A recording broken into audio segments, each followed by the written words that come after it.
Okay, it's 5 o'clock. I'll call the meeting to order. Start with the adoption of the agenda. Check with administration. Anything extra to add to the agenda? No. Not seeing anything, council. If I can get a motion. Councilor Wilhelm. A motion to adopt the agenda as presented.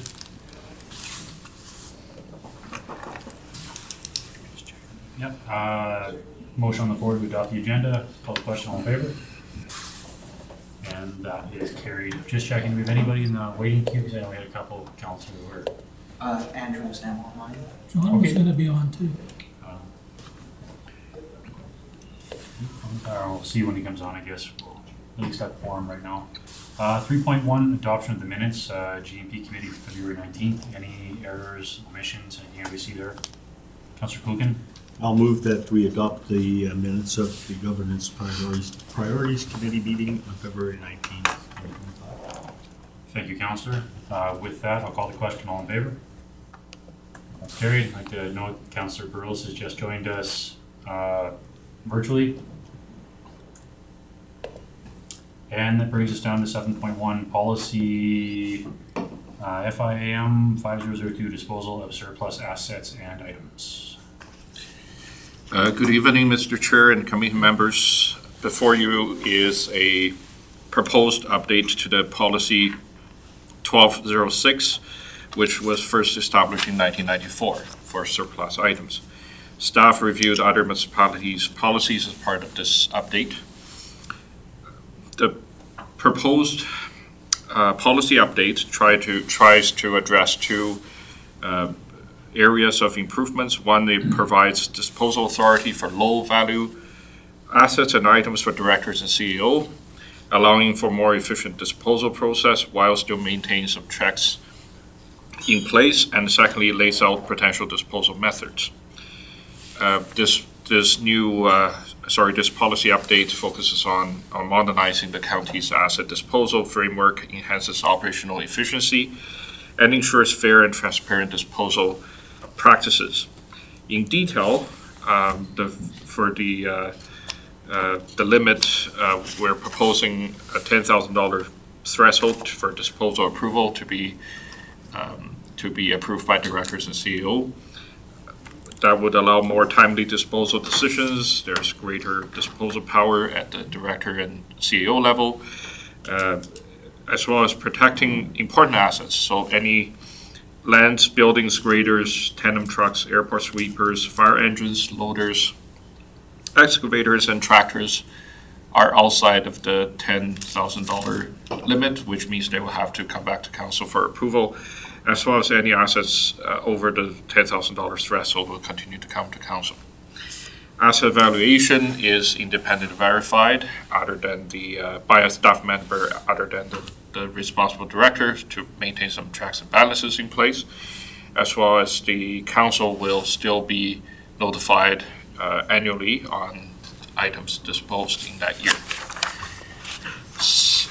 For the second part of trying to provide more clarity on the disposal methods, the proposed update provide clarity and process on period of advertising, as well as the decision-making process of receiving bids and making decisions. With that said, I'm happy to answer any questions you may have. Thank you. Any questions from council? Councilor Kuchen?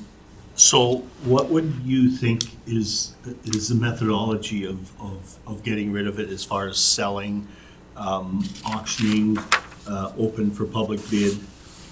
You know, what is your thought there?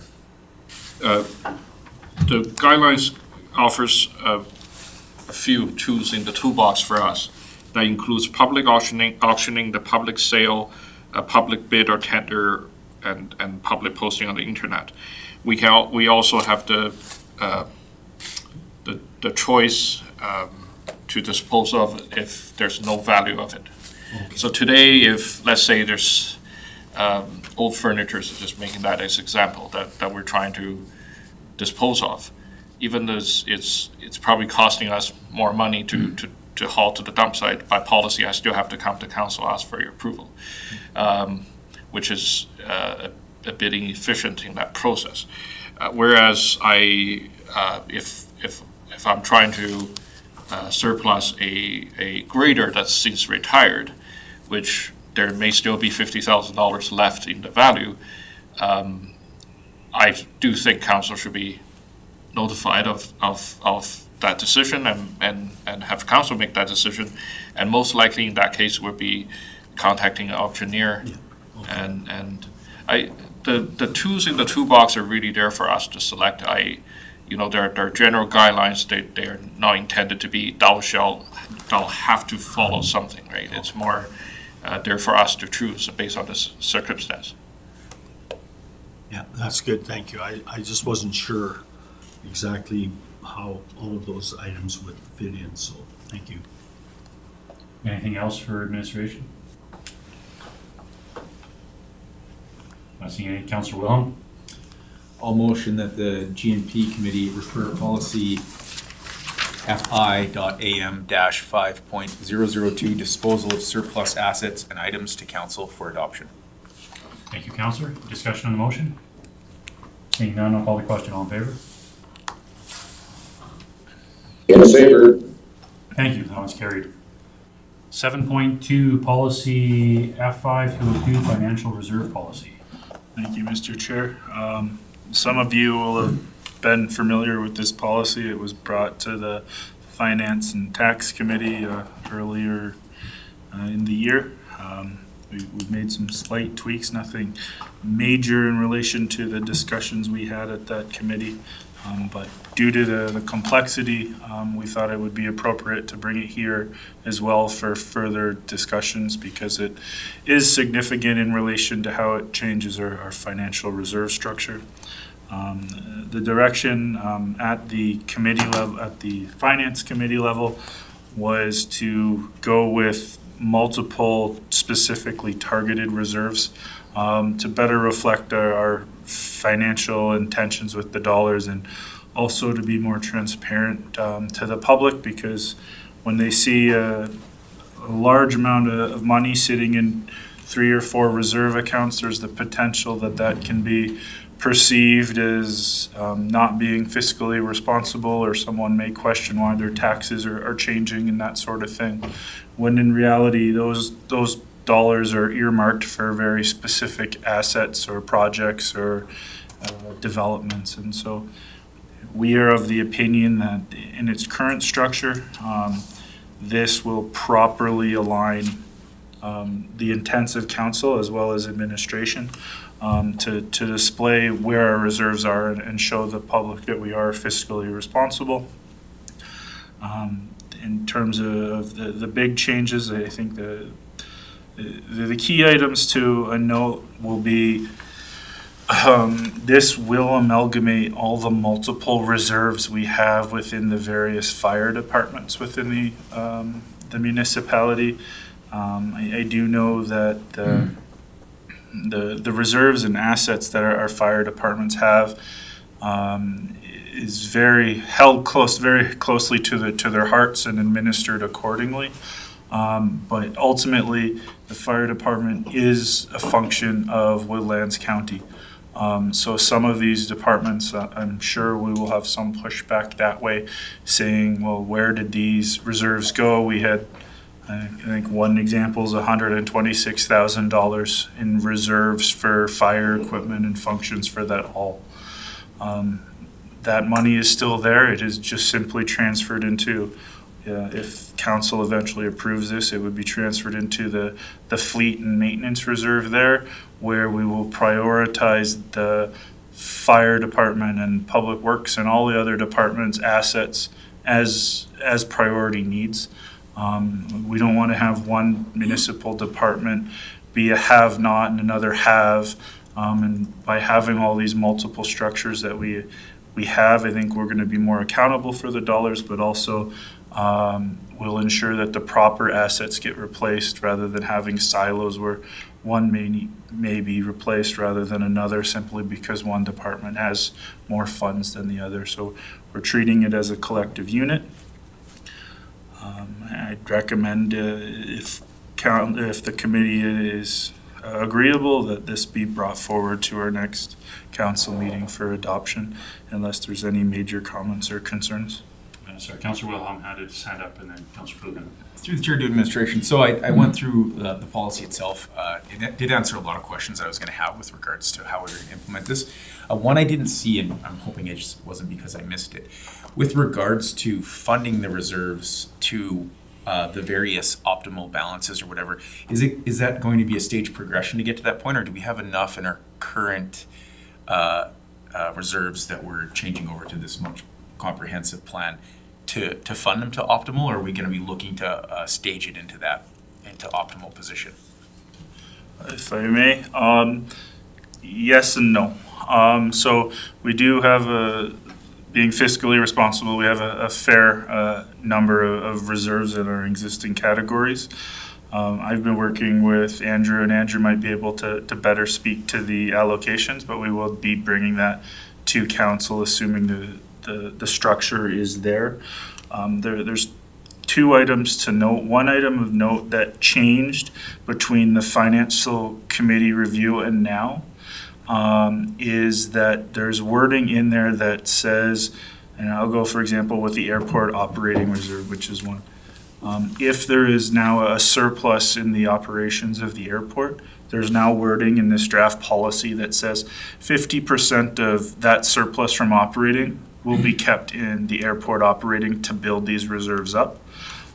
Most of these reserves, in my discussions with Andrew, will be funded to I believe at least the minimum number that's in the policy, if there is a minimum assigned.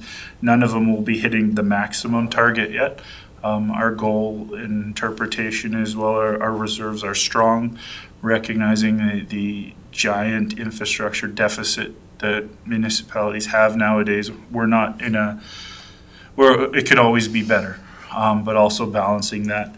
The other aspect of them being funded is where these reserves have been indicated that they are interest bearing, the interest will go directly into those reserves. So the consequence of that, though, will be next budget year, where typically our interest goes as a revenue item within the budget, and we incorporate that in our overall cost relationships for the operating of the county. That money will now be earmarked to go directly to the interest-bearing reserves, which will mean next year there's a potential that shortfall needs to be addressed, whether it be through user fees or tax increases or whatever that differential is, to affect that loss to help continually fund our reserves. Councillor Prestige? Through the chair to Matthew.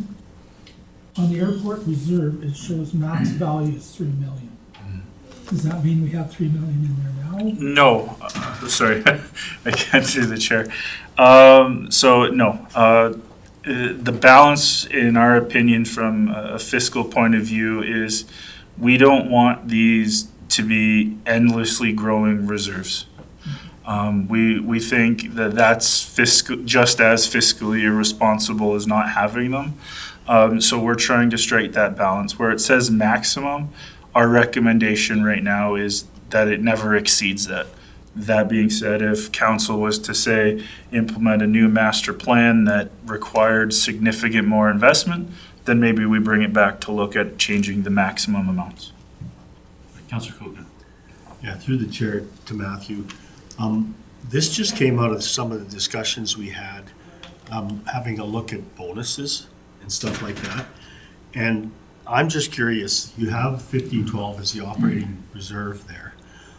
Is there a subclass that you can put in there where we actually establish, physically, that we will pay bonuses across the board for good employee stuff? I don't know if that makes sense.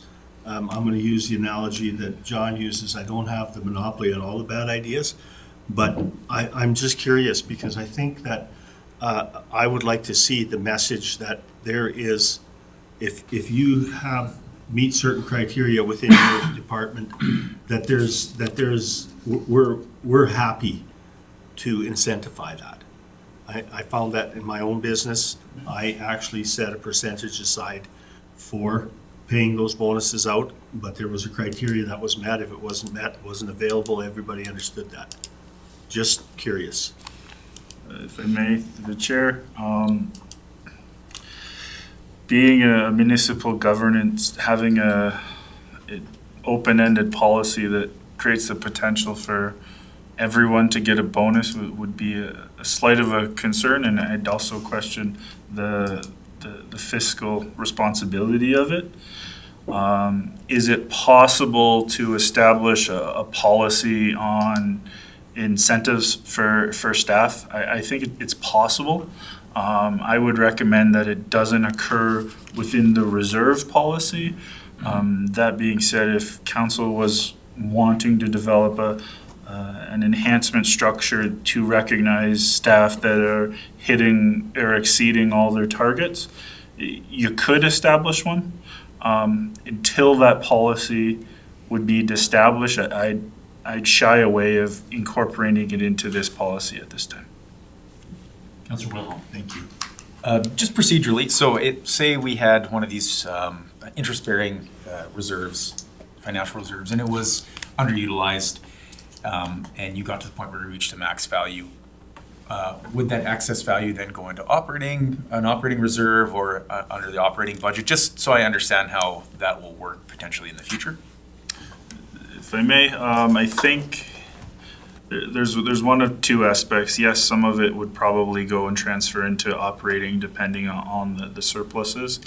But as mentioned at the finance committee level too, this is just one step in a broader fiscal management plan in relation to, there's also a discussion on investments and returns that way.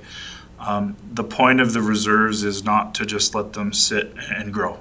It's to make sure that the day-to-day ratepayer is paying a quote-unquote reasonable amount for the services they're getting, and this is to soften that blow through proper fiscal management. So I would hope that they don't get to the maximums, because if it does, we're leaving money on the table, and the last thing we want to do as an organization is charge more taxes when we have money in the bank. Councillor Wilhelm. Sorry, I have another. I had a few going through this, so this one's probably a little bit easier. Just with regards to the wording around one of the reserves, it was the road capital. I believe the road capital reserve. Where's the road repair reserve? Sorry, I should have scrolled to it faster. Roads capital reserve. So, to fund the replacement or refurbishment of roads within Woodlands County, great. We definitely need this.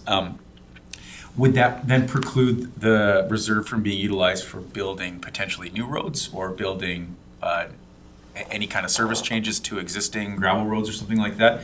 Would that have to come out of a different reserve, or does the wording need to be adjusted on this one to include any new construction or anything like that, or service upgrades? I think the way I would look at it is this is a council policy. So recognizing that constructing a new road costs more than the refurbishment and or replacement of it, I think incorporating the construction of new roads would be there. My only caution I would have about putting that in is we'd probably want to put some type of restriction. At least I would recommend it administratively, because having someone request that we construct a new road when it may only serve one property, or it goes to a bush quarter that no one would utilize, I would prefer that it would be, the description would be tight enough to restrict it, so that we don't start having citizens saying, hey, you have a road capital reserve of $5 million. I want that road to nowhere built because I need it because I've never had a road access. So I think we could address that, but putting in new roads, it would be entirely reasonable, I think, as well. Any other questions? See, Councillor Burrell, your screen turned on there. You got a question or comment? No, I just, my comment basically was, for 7 years, a little over 7 years, we've been trying to get to this point, and I'm just really happy to see it starting to dovetail into asset management and allocated reserves. So I think we're heading in the right direction. But I imagine there's going to be some tweaks to this policy as we use it and start to look that way. I guess one of the things I was wondering, we all know that the reserve cap limits have to be reviewed, and I don't really see anything in the policy specifically about reviewing when those caps need to be reviewed, or a 3-year period or a 2-year period, something like that, just so that we keep up with inflation, that we don't end up behind the 8 ball. If I may, just for a point of clarification, I believe it's in the establishment of our municipal handbook policy or our corporate planning tools policy.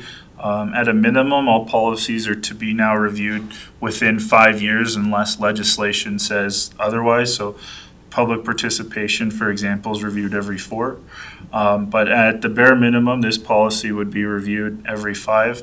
But as we develop a more comprehensive fiscal framework that also incorporates the use of investments as tools to ensure adequate financial availability for us, I would say reviewing this in tandem with it to make sure it properly dovetails would be more than appropriate. So worst case scenario, I would say April 2029 it will be reviewed, but in all likelihood it will be sooner as we update the other fiscal documents. Okay, thank you. Councillor Wilhelm? Through the chair to administration. So just to build on Councillor Burrow's comment, so say in 1 year or 2 years before the 5-year review of it occurs, and we're seeing potentially one reserve that's maybe we're underfunding it, would it just be a motion of council to increase the cap on that for a year, or would we have to do a full policy review on it before something like that occurred? If I may, through policy can be changed at any council meeting. Council so chooses. I would say it would probably be 2 motions, one for us to review and the next one for us to bring back a reviewed one for approval. But having it done within a month is, I think, more than reasonable. The great thing about any of these policies is the moment you feel it doesn't work for you, we can change it. Thank you. Anything else from council?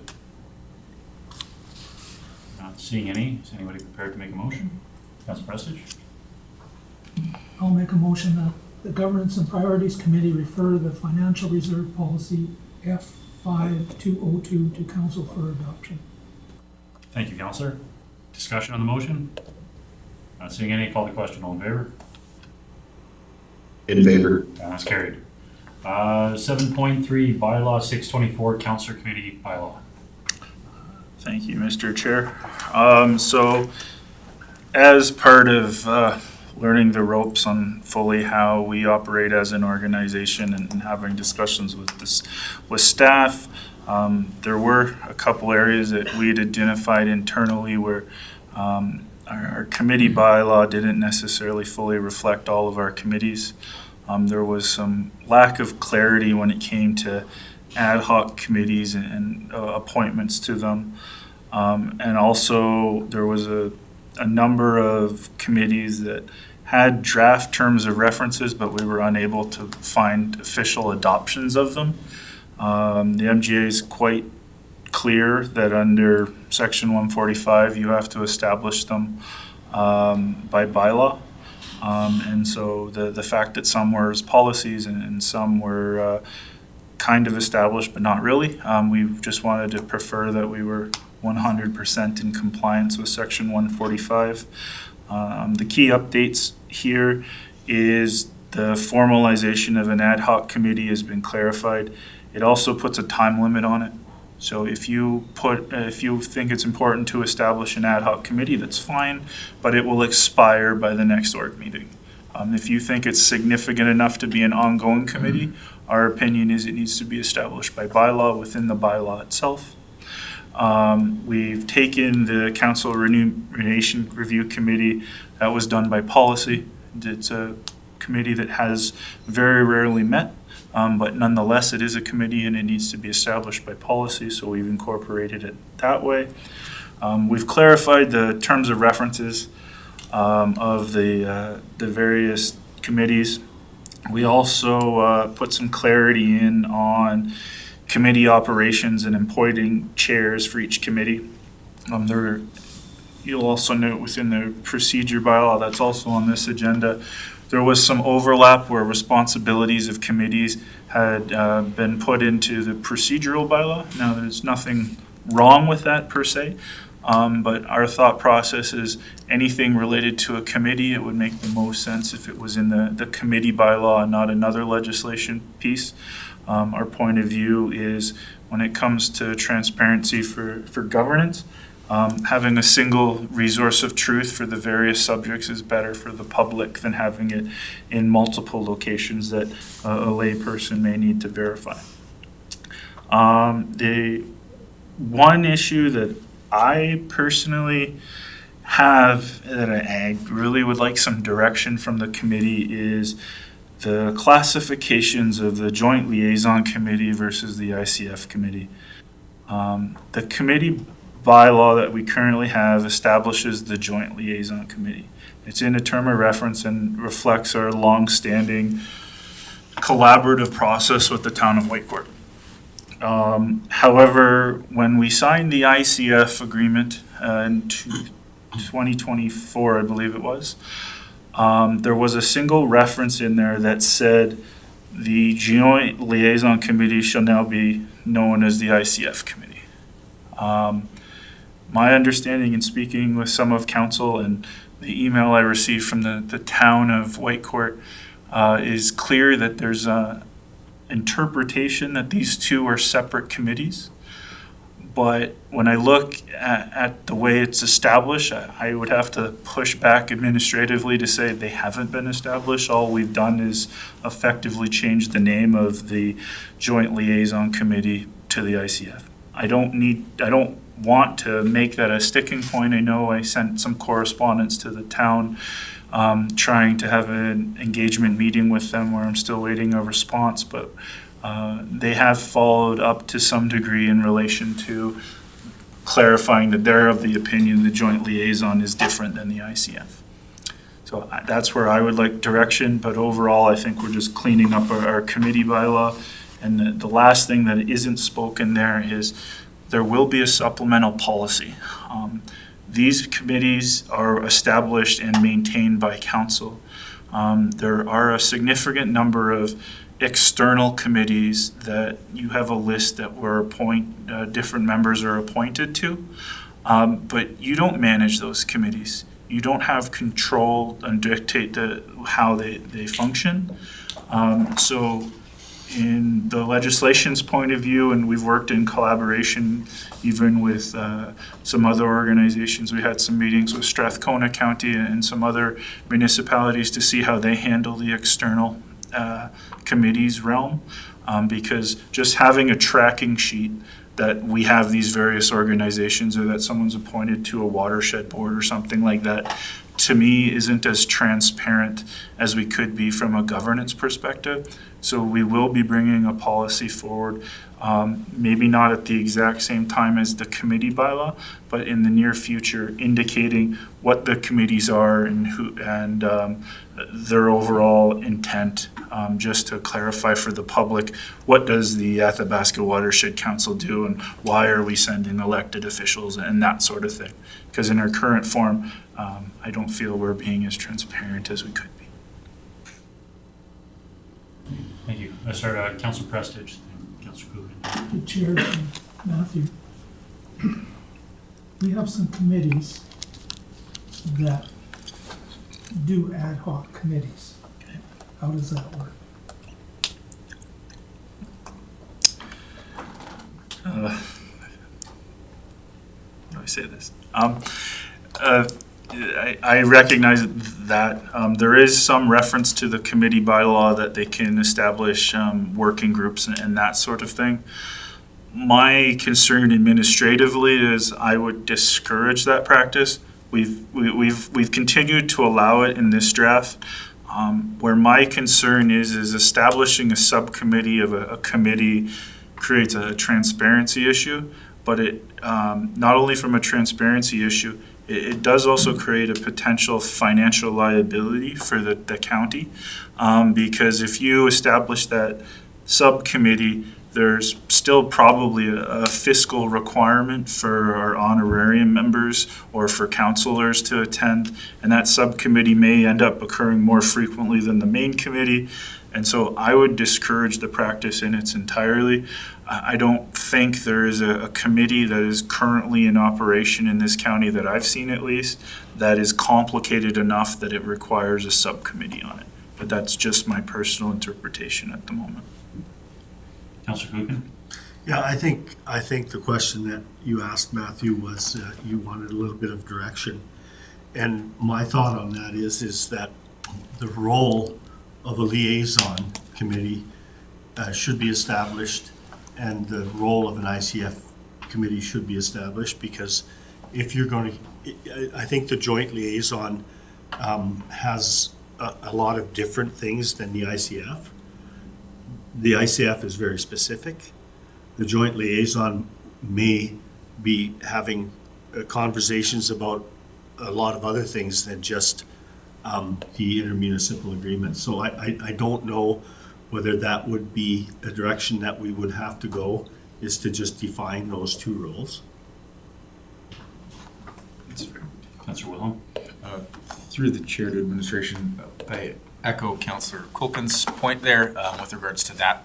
I do think they should be two separate committees, mostly because if you look at, say we have a successful ICF negotiation with the town of Whitecourt, let's say, and that negotiation or that agreement lasts for 5 years, does that mean then, like, if the ICF, it's an ICF committee specifically, then that one doesn't need to meet anymore, right? But the Joint Liaison Committee can still continue to meet and talk about other items that fall outside of the ICF. So that's why I think there's value in having two separate ones. Also because the ICF itself is a very specific negotiation that I think requires its own committee and members to be involved and be the terms of reference for that committee specifically, because it is so important and it should be the primary conversation of that committee and those meetings. So that's my thoughts on it. Anything else from council? Councillor Burrows, hand up there? Yeah, can you hear me? Yeah, you're good to go. Okay. I was just going to agree with everything that I've heard so far. I think they should be two committees. And I would even suggest that the Joint Liaison Committee, I guess the question would be to administration on this one, if this would work, but there are opportunities for us to liaise with other communities other than Whitecourt. And that joint liaison the joint liaison committee could be easily used and to do that liaison work with other municipalities that we may have something going in the future. Is that something that you see the ICF being able to be written up? Sorry, not the ICF, the Joint Liaison Committee being written up in that sort of way, or would it be strictly with the town of Whitecourt? If I may, I think there's two parts to that question. When it comes to establishing a joint liaison committee that interacts with multiple different municipalities, there's definitely a question of which councillors would you want on the committee. Not saying that any one of you wouldn't do an excellent job, but I do notice with the ICF committee, it appears to be the councillors that are closest to the town of Whitecourt. So whatever councillor is closer to Lac St. Anne County or Yellowhead or MD of Greenview, any one of those may be a more appropriate person on that committee depending on the association. Now we could draft the terms of reference to say that it would incorporate the REEV and whoever the local councillor is as the member by default to address that. But that would be my one comment on it. And I guess for clarity though, the difference between liaising and the ICF, is where I'm struggling, recognizing that there are items outside the ICF that we want to continue to have that discussion. When I look at the ICF, it states that parties will utilize the Joint Liaison Committee, which for the purpose of this agreement is renamed the ICF Committee, to oversee it. So when I read a clause that is so black and white, to me, they're the same committee. And so I can definitely establish two terms of references within the council committee, one labeled the ICF committee, one with the joint liaison. Their terms of reference are going to be, I would say, almost identical. But I do think if the intent is for it to be two separate things in 2026, should we desire that to continue on and the town is in agreement, I would suggest that section 5.1.1 of our ICF may need to be amended. Councillor Kuchen, then Councillor Wilhelm. Yeah, I think Matthew did answer some of the question for me. I guess the part that's really interesting is that the ICF itself, the document, the way that the ICF is rolled out, has guidelines, and so that is completely different than what the joint liaison. We don't know, we don't really know what that liaison will look like until we liaise with the partner. But we know damn well what the rules and regulations around the ICF are. So how does that affect, setting up the terms of reference and all of that for the two different groups? Thank you for the chair. Just from an administrative point of view and ensuring compliance with our ICF, I have concerns. Like the sentence I read to you is the first sentence of that clause, but then the tricky thing that it says is to oversee this ICF agreement in accordance with the ICF committee procedures set out in Schedule D of this ICF. So our ICF renames our joint liaison committee and then establishes procedures for it.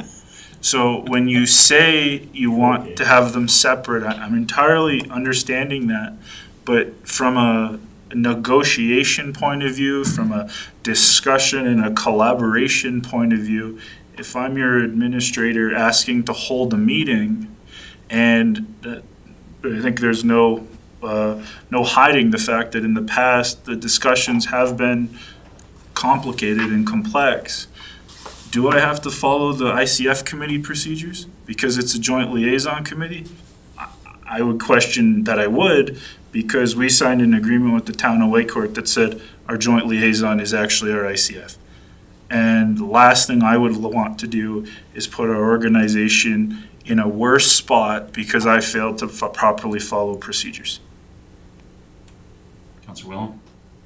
So I got a procedural question, and there's another committee I want to talk about, but we'll start with the joint liaison one. So when we look at the terms of reference, the purpose of the joint liaison is to maintain open communication with the town of Whitecourt and review common interests for recommendations to council. And then when you look at the membership, we've got 3 Woodlands County representatives and 3 town of Whitecourt representatives. What are the mechanisms in place? Like, if we make a motion on that committee, who's chairing the committee? And then 2, in the event you have a 3-3 tie, what happens with that committee? And then also if this is just a meeting of 2 councils, what happens if you've got 3 town of Whitecourt representatives and 1 Woodlands council representative voting in favor of one thing, or you're just voting on a recommendation and bring back to council? I'm just wondering procedurally how the makeup of this committee makes any sense, other than the point of it's just to go there for communication. What are we voting on? What? Yeah, exactly. If I could, so who's set on the committee? As far as the chair, practice that we've had is typically Woodlands County will chair one meeting, the next meeting is chaired by the town, and vice versa. They just flip-flops is to the reeve or the mayor is chairing the meeting. As far as voting, there's not, we'll say, voting per se that happens. We have discussions. There'll be maybe a contentious item or an item that's coming up for discussion from our end that we need to bring to them, or for them to us. We kind of have a discussion, maybe gauge how things are, and then we bring it back to our respective councils, and we have a vote there, and then that's the vote on which our municipality will, bring forth. We have another, say, a follow-up meeting. We'll kind of be like, well, this is the will of our council, this is where we are, and if there's amendments or stuff, we'll have that discussion, and then it has to come back again to our respective councils for decisions. There's no formal or finalized decisions that actually happen at that committee. I do understand that. I just don't Yeah. understand the point of having voting members on a committee where it's an equal amount of members, so you're gonna, and they've got competing interests in that committee. Is there even a point of having voting members on a committee of this sort? And if I may, just through the chair, that's where the confusion also gets compounded, because within the ICF, it says there's a procedure in relation to ICF committee meetings. That procedure indicates, as the Reeve has suggested, that the chair rotates, that quorum is 4 members as long as there's 1 from each municipality. And so there's a very strict procedure in relation to the ICF, but the liaison committee, beyond that term of reference that's attached to the bylaw, doesn't have that structure. And because it's an external committee too, I think there's also an argument to say, what has the town of Whitecourt implemented as their bylaw? Their terms of reference for that committee as well could be different, which is puts us both at an unfair advantage depending on the situation. If I can, before I get to just one question that I had in regards to this.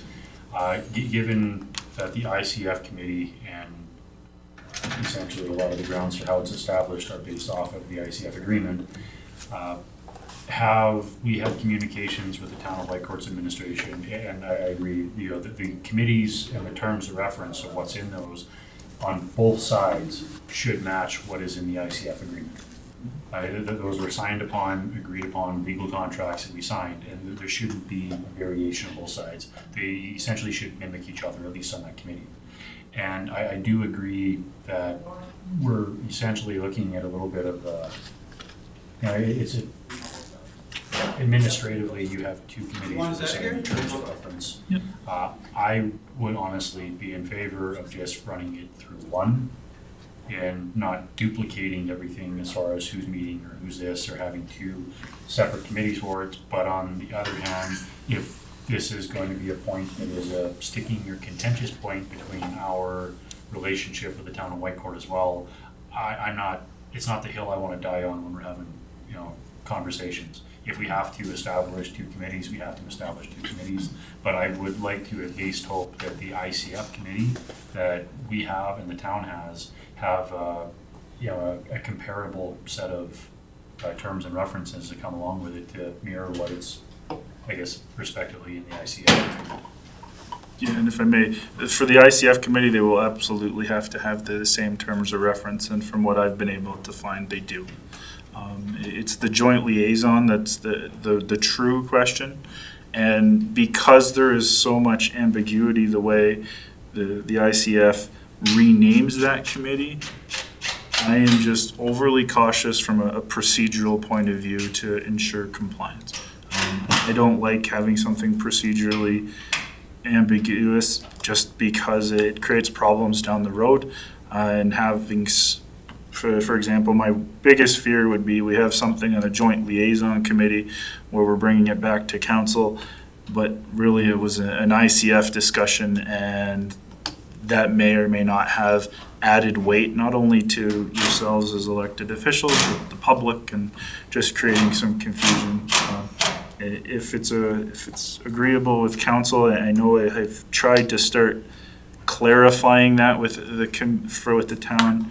I know the correspondence from the mayor, the mayor's representative had indicated that they are of the opinion that they want 2 separate committees. So my hope would be, since they want 2 separate committees, that we can work collaboratively to establish a terms of reference that reflects the distinct nature of the liaison from the ICF.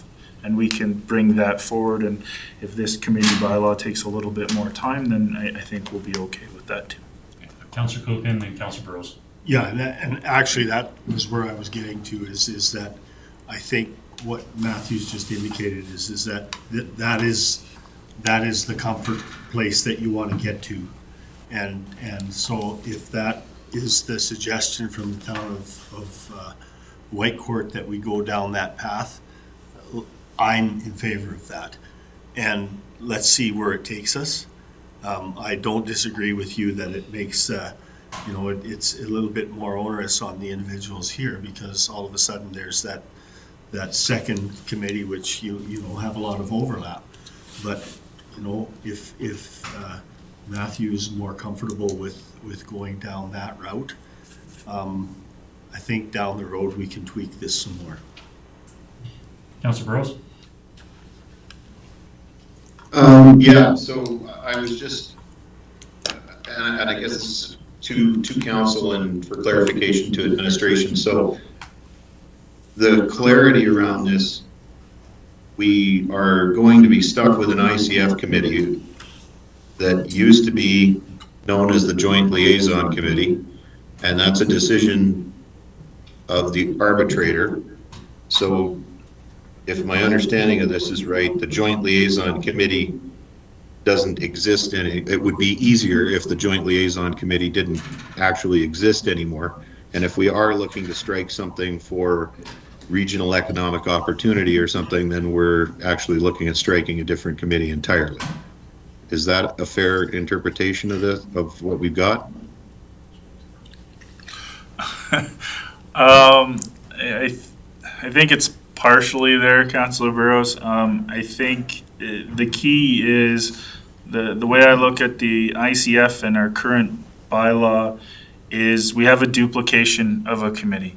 And so if we can remove that duplication, I think we're further ahead. If you believe that outside of that there is some level of economic benefit to a separate committee, then sure, there's definitely that avenue. But I think the nuts and bolts of the item of discussion for me is we have the joint liaison, we have the ICF committee, which is identical to the joint liaison with just a handful more procedures. And if the procedures are the defining factor, then I would suggest you don't need the joint liaison committee. That being said, from the correspondence from the town is, I don't want to say adamant because it was just an email. They have indicated that they would prefer to have two separate committees.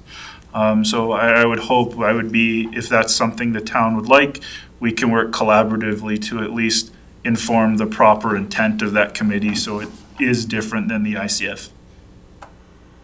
Sorry, I don't know if that made it worse. Can I just follow up? Yeah, go ahead, Councilor Burrows. Thank you. So the ICF under Bill 50, if that proceeds, they've got some pretty specific framework as to the, and this is what we've been talking about the whole time, is that we wanted a list where it said you must do these things and you may collaborate on anything else. So if there's something that we want to work with the town on, or the town wants to work with us on, that is outside of the ICF legislation, what mechanism do we have to, and I guess I'm playing devil's advocate as to, what mechanism do we have to have that discussion with them without it getting muddled into the ICF, and then we get, stuck with something that's we turned a may into a shall, if you know what I mean, in a future arbitration. So I hope that comes across intelligible, but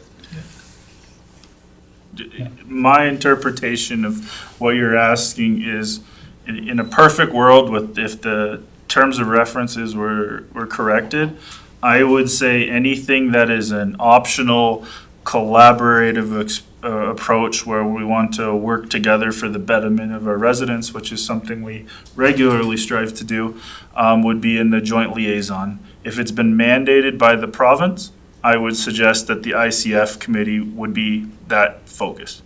So you take the provincial mandate and force it through the ICF, and anything else is the liaison committee. That's how I would structure it if you wanted both committees. That makes sense. Councilor Wilhelm? Does anybody else want to talk on this topic? Because I have some other things I want to bring up. It's all on the same agenda item here if you want to. Okay.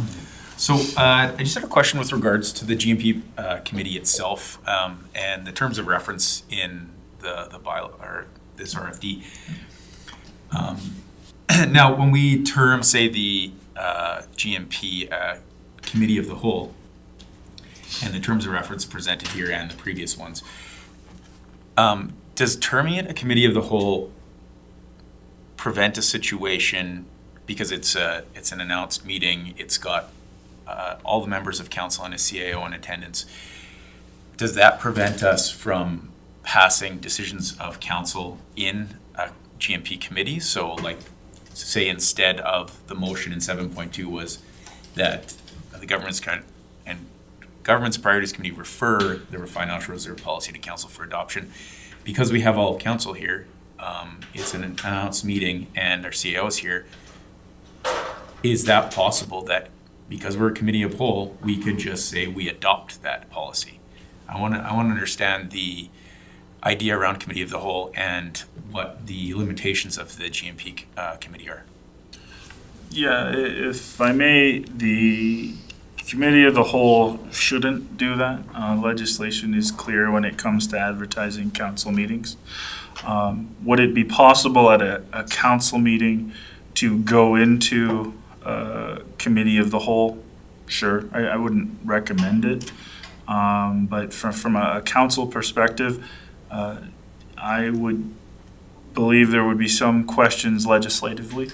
If you were to pass a motion there and then we acted upon it or established a bylaw, I would side with there's probably a legal grounds to challenge the validity of those directions.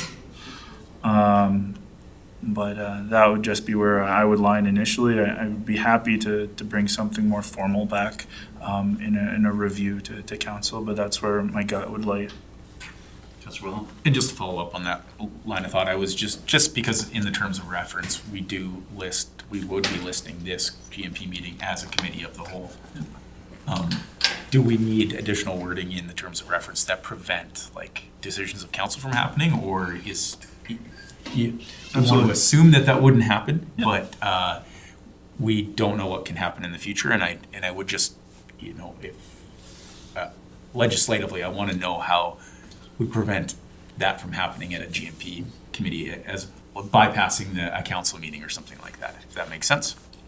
Absolutely, it does, and what I would recommend is we can clarify the wording within the terms of reference that it is an advisory body only, and that all these items will go to council for a formal approval, just to ensure that the scope is tightened up to address that concern, because it is a valid concern.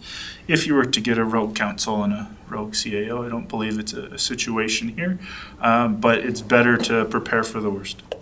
Elections are in 6 months. Yeah. Any Councilor Wilhelm? I have one last one, and sorry, I came prepared today.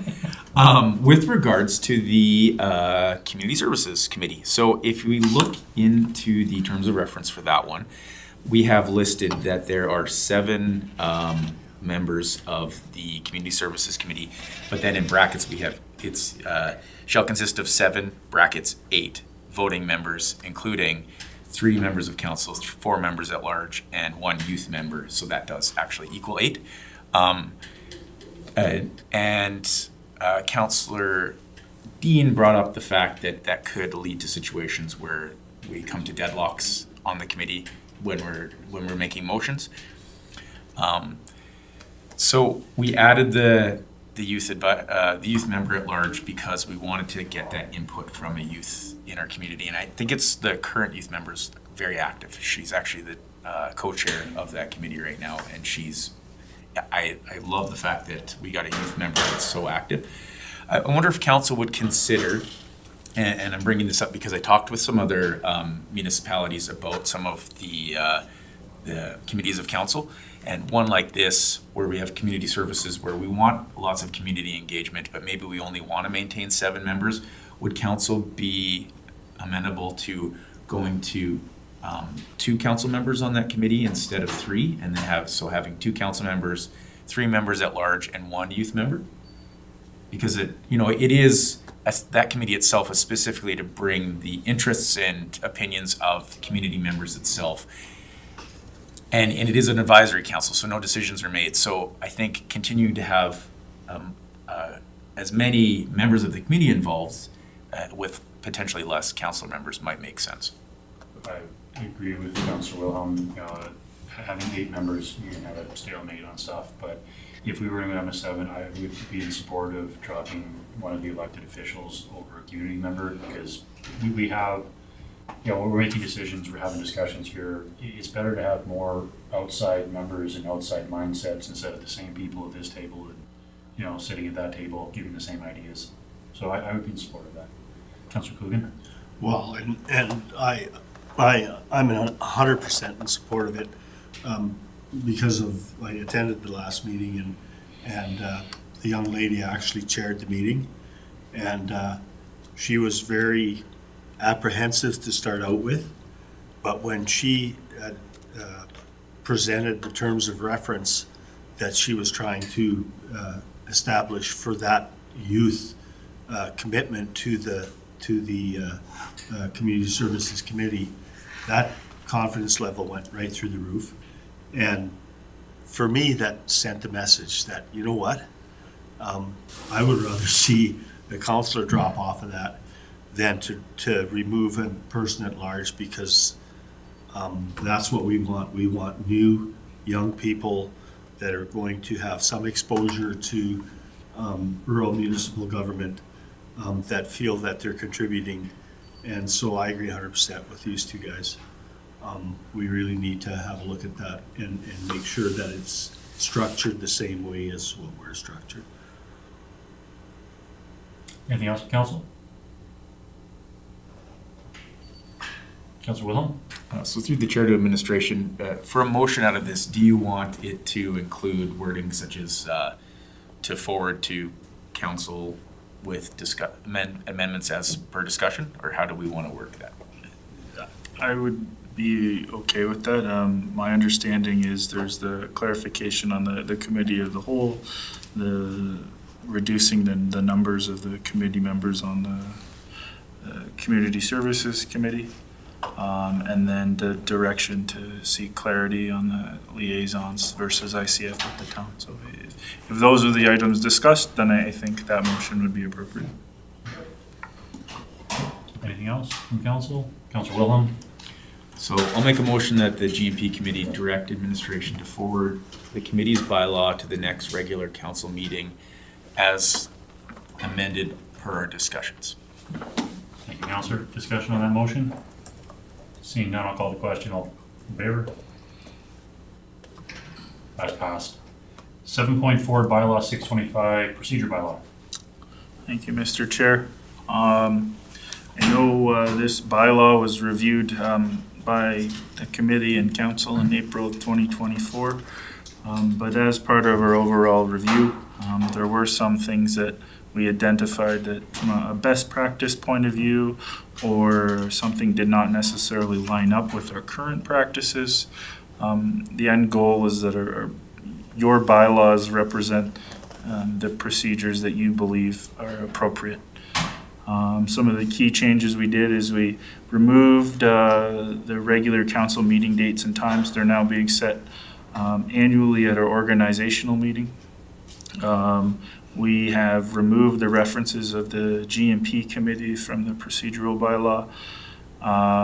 We've standardized and put in direction as to Councillor Wilhelm's concerns regarding committee of the whole and voting procedures are actually in section 37 of the procedural bylaw, to provide that scoping.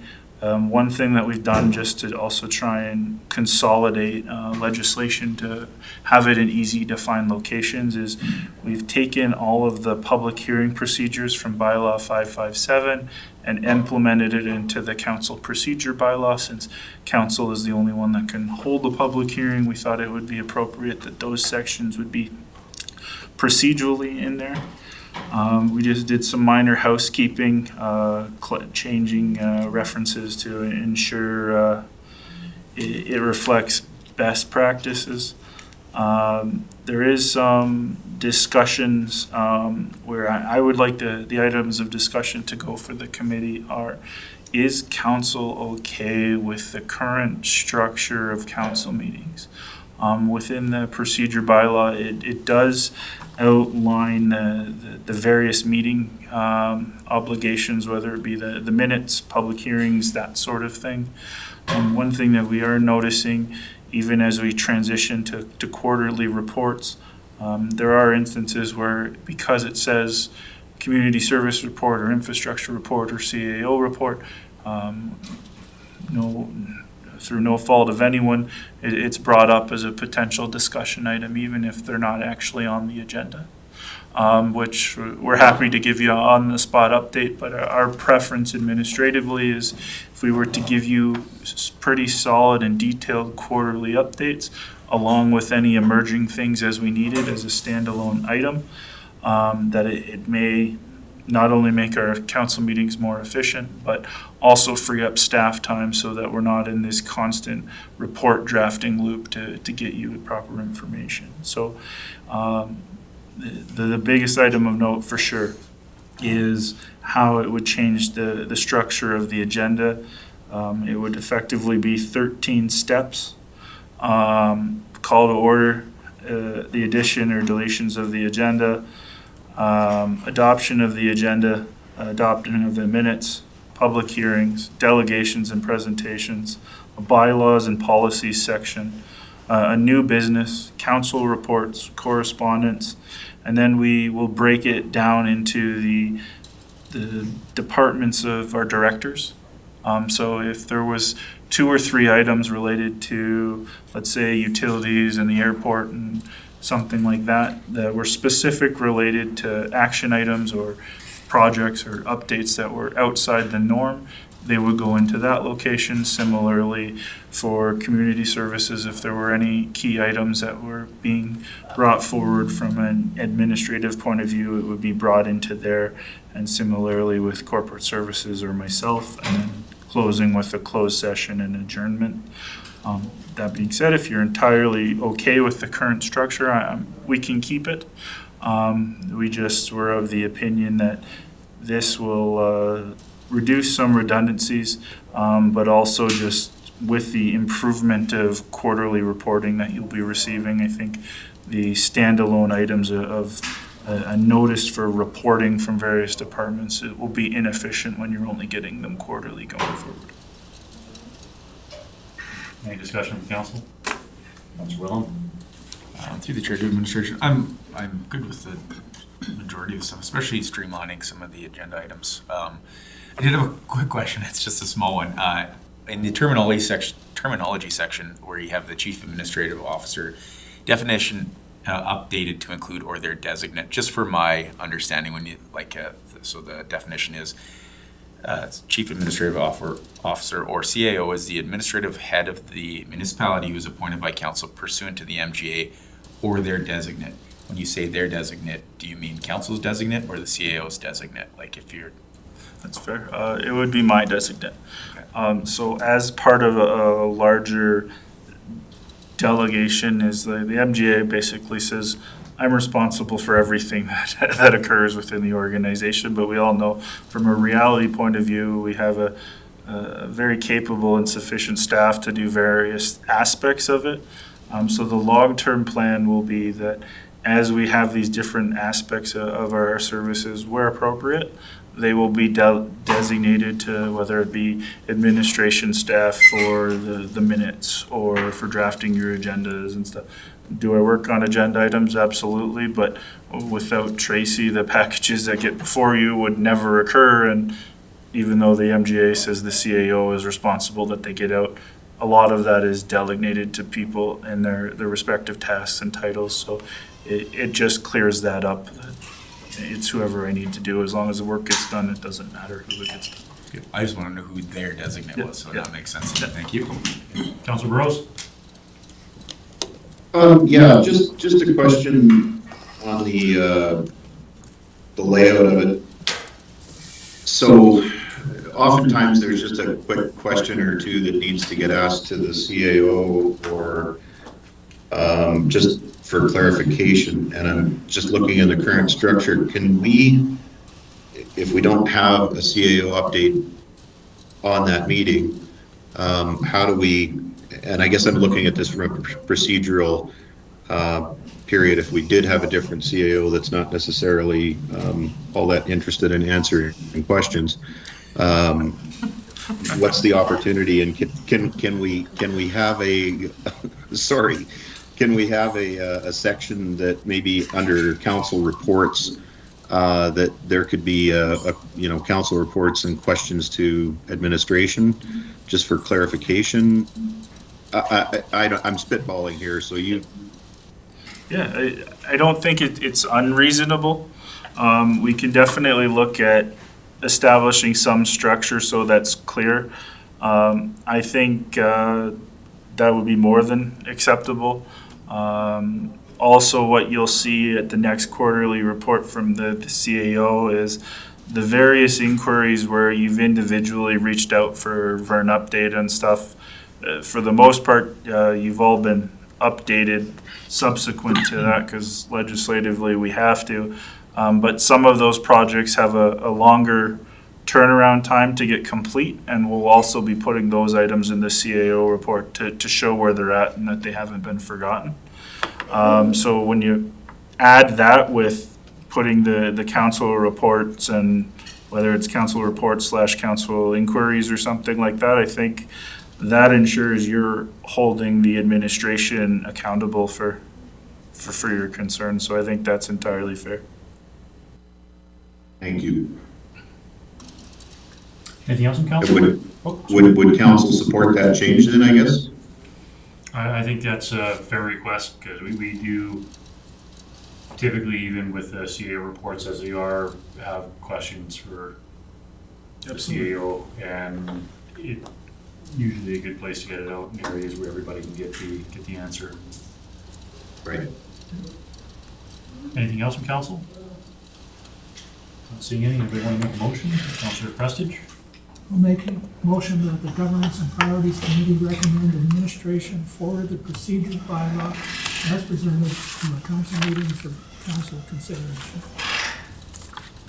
Thank you, Councillor. And will the motion as given, Mr. Ferris, do we need clarification on the discussion there on the CAO session? I would, if it was me, I would potentially recommend an amendment to say amended as discussed, just to incorporate On the amendment? Amended as discussed. Thank you. Any discussion on the amended motion? Not seeing any. I'll call the question. All in favor? In this, we have one more here, number 8. Councillor Wilhelm. Motion to adjourn. No discussion there. Call the question. All in favor? And it's passed. Councillor Burrows, thank you very much for joining us. And thank you, everybody.